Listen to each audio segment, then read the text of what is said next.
हिमाचल के wing commander शहीद मोहित राणा को बहनों ने बांधी राखी, पत्नी निधि ने दी मुखाग्नि। हिमाचल प्रदेश के मंडी जिले के संधोल निवासी विंग कमांडर शहीद मोहित राणा की पार्थिव देह शनिवार को उनके चंडीगढ़ स्थित घर पहुंची तो सबकी आंखें नम हो गई। अपराह्न 3:30 बजे सेक्टर 25 स्थित मुक्तिधाम में शहीद का अंतिम संस्कार किया गया। शहीद की पत्नी निधि ने उन्हें मुखाग्नि दी।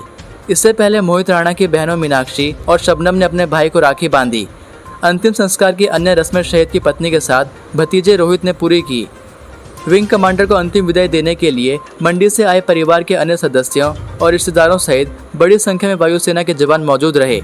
शहीद के पैतृक गांव संधोल में सन्नाटा पसर गया है। गौर हो कि राजस्थान के बाड़मेर में प्रशिक्षण के दौरान गुरुवार रात करीब 9 बजे लड़ाकू विमान MiG-21 दुर्घटनाग्रस्त हो गया था। इस हादसे में विंग कमांडर मोहित राणा और जम्मू के फ्लाइट लेफ्टिनेंट अद्वितीय बल शहीद हो गए थे। विमान को मोहित उड़ा रहे थे। हादसे के समय मोहित की पत्नी और बेटी राजस्थान में ही मौजूद थी, जिन्हें वायुसेना के जवान अपने साथ ही चंडीगढ़ लेकर आए। बेटे को अंतिम सलामी के दौरान मोहित के पिता सेवानिवृत्त लेफ्टिनेंट कर्नल ओम प्रकाश राणा ने कहा कि उन्हें अपने बेटे पर गर्व है।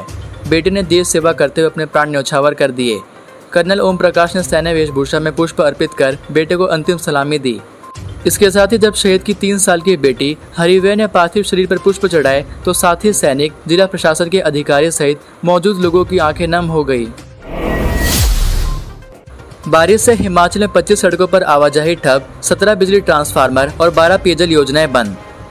हिमाचल प्रदेश में शनिवार को 25 सड़कों पर वाहनों की आवाजाही ठप रही। 17 बिजली ट्रांसफार्मर और 12 पेयजल योजनाएं भी बंद रही। शिमला, मंडी, सिरमौर और ऊना में शुक्रवार रात से शनिवार शाम तक बादल झमाझम बरसे। बारिश के चलते प्रदेश में 9 मकान और 8 गौशालाएं क्षतिग्रस्त हुए हैं। बरसात से अभी तक प्रदेश में 45,187 लाख रुपए की संपत्ति को नुकसान हो चुका है। रविवार को भी प्रदेश में बारिश का येलो अलर्ट जारी हुआ है। हिमाचल के स्कूलों में बढ़ाई सख्ती, नहीं होंगी प्रार्थना सभाएं, मास्क पहनना जरूरी। हिमाचल में कोरोना के बढ़ते मामलों को देखते हुए प्रदेश सरकार ने सख्ती बढ़ाना शुरू कर दिया है। बीते रोज ही जहां स्कूलों, दफ्तरों और सार्वजनिक स्थलों पर मास्क पहनना जरूरी कर दिया था, वहीं स्कूलों में प्रार्थना सभाओं पर भी रोक लगा दी गई है। इसको लेकर शिक्षा विभाग की तरफ से आदेश जारी कर दिए गए हैं। प्रधान सचिव शिक्षा मनीष गर्ग ने बताया कि एक साथ इकट्ठा होने वाली सभी गतिविधियों पर रोक लगाने का फैसला लिया गया है। यह फैसला प्रदेश में लगातार बढ़ रहे कोरोना मामलों को देखते हुए लिया गया है। अब स्कूलों में फेस मास्क के बिना एंट्री नहीं होगी। वहीं स्कूलों में सुबह के समय होने वाली प्रार्थना सभाएं भी बंद कर दी गई हैं। उन्होंने बताया कि स्कूलों में फेस मास्क पहनना भी सभी शिक्षकों और विद्यार्थियों के लिए अनिवार्य किया गया है। स्कूलों को रोजाना सैनिटाइज करने के भी जिला उपनिदेशकों को निर्देश दिए गए हैं। आपको बता दें कि हिमाचल में कोरोना के मामले लगातार बढ़ रहे हैं। प्रदेश में शनिवार को 873 लोग कोरोना संक्रमित पाए गए हैं। वहीं 2 लोगों की मौत भी हुई है। यह मौत कांगड़ा और ऊना जिला में हुई है। इसके साथ ही प्रदेश में एक्टिव केसों की संख्या 5,574 पहुंच गई है। हिमाचल के कांगड़ा जिला में एक्टिव केसों की संख्या 1,341 पहुंच गई है, जबकि मंडी में यह आंकड़ा 1100 पहुंच गया है।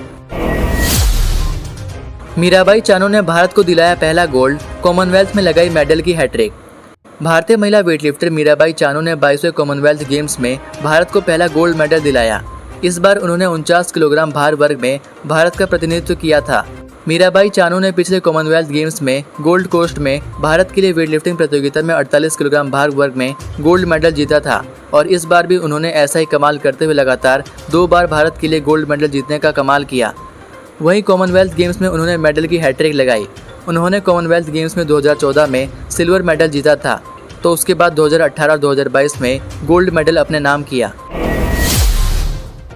कूड़े के साथ आग में डाल दी मोबाइल फोन की बैटरी, धमाके से बालक की मौत। मच्छरों को भगाने के लिए घर के बाहर धुएं के लिए जलाई आग में मोबाइल फोन की बैटरी फटने से धमाका हो गया, जिससे एक बालक की मौत हो गई है। कूड़े के साथ गलती से मोबाइल फोन की बैटरी आग में डालने से यह हादसा हुआ है। हिमाचल प्रदेश के शिमला जिले के रोहड़ू की बशला पंचायत के झालटू गाँव के पीड़ित परिवार ने पुलिस को बयान दिया है कि अखिल पुत्र प्रेमराज आग के सामने बैठा था। इस दौरान डस्टबिन में रखे कूड़े को भी बिना देखे आग में डाल दिया गया। इसमें मोबाइल की पुरानी बैटरी थी। कुछ देर में ही मोबाइल फोन की बैटरी फटने से धमाका हुआ। आग के सामने बैठा अखिल इससे बुरी तरह से जख्मी हो गया। बैटरी के टुकड़े लगने से अखिल की गर्दन पर गंभीर घाव हो गए। उसकी नसें तक कट गई। चाचा श्यामलाल और अन्य परिजन अखिल को लेकर रोहड़ू ले आए। यहाँ डॉक्टर ने बालक को मृत घोषित कर दिया। डीएसपी रोडू चमन लाल ने बताया कि प्रारंभिक जांच में पता चला है कि जब अखिल आग के सामने बैठा था तो एक मोबाइल फोन की बैटरी फट गई। इससे घायल होने की वजह से अखिल की जान चली गई। पुलिस ने जांच के बाद शव परिजनों को सौंप दिया है।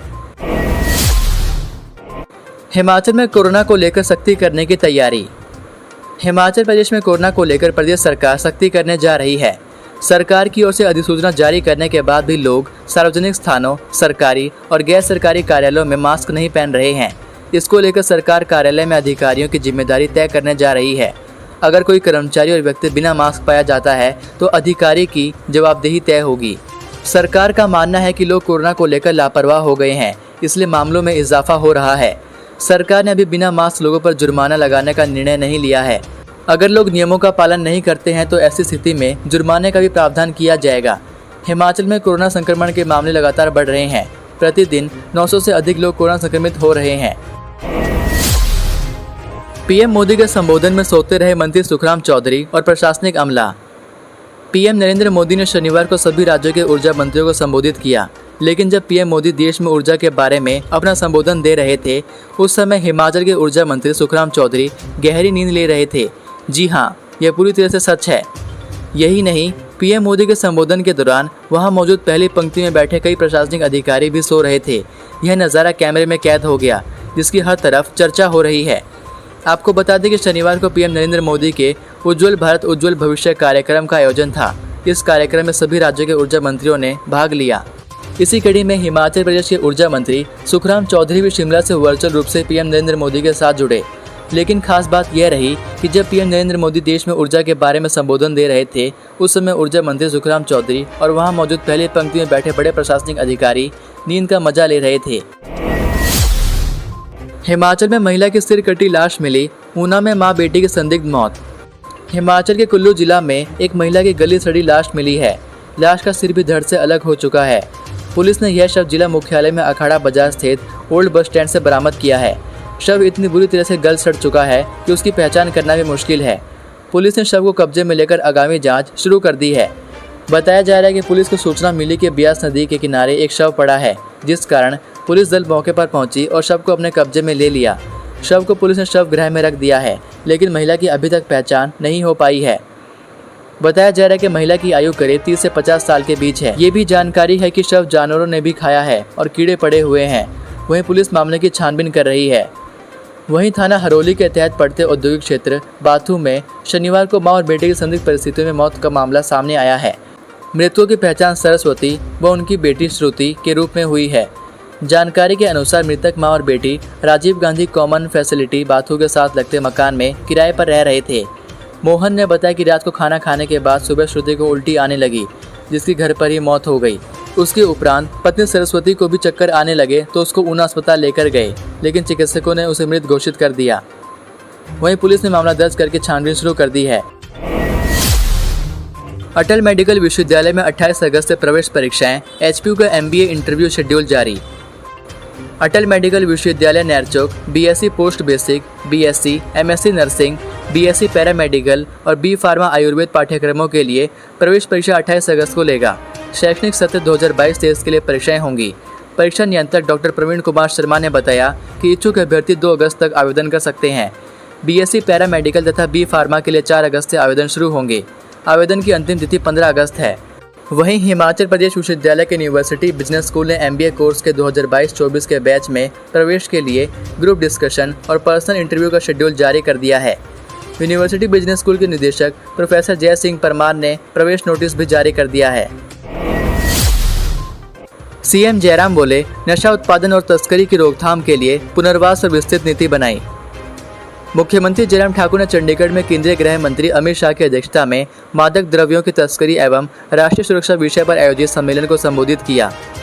उन्होंने कहा कि हिमाचल सरकार मादक द्रव्यों की तस्करी और नशे जैसी सामाजिक बुराई के समूल नाश के लिए जीरो टॉलरेंस की नीति पर कार्य कर रही है। नशे की गंभीर समस्या से समग्र रूप से निपटने के लिए हिमाचल, हरियाणा, पंजाब, राजस्थान, उत्तराखंड और केंद्र शासित प्रदेश चंडीगढ़ की ओर से वर्ष 2019 में संयुक्त स्तर पर पंचकुला में अंतर्राज्यीय ड्रग सचिवालय की स्थापना की गई है।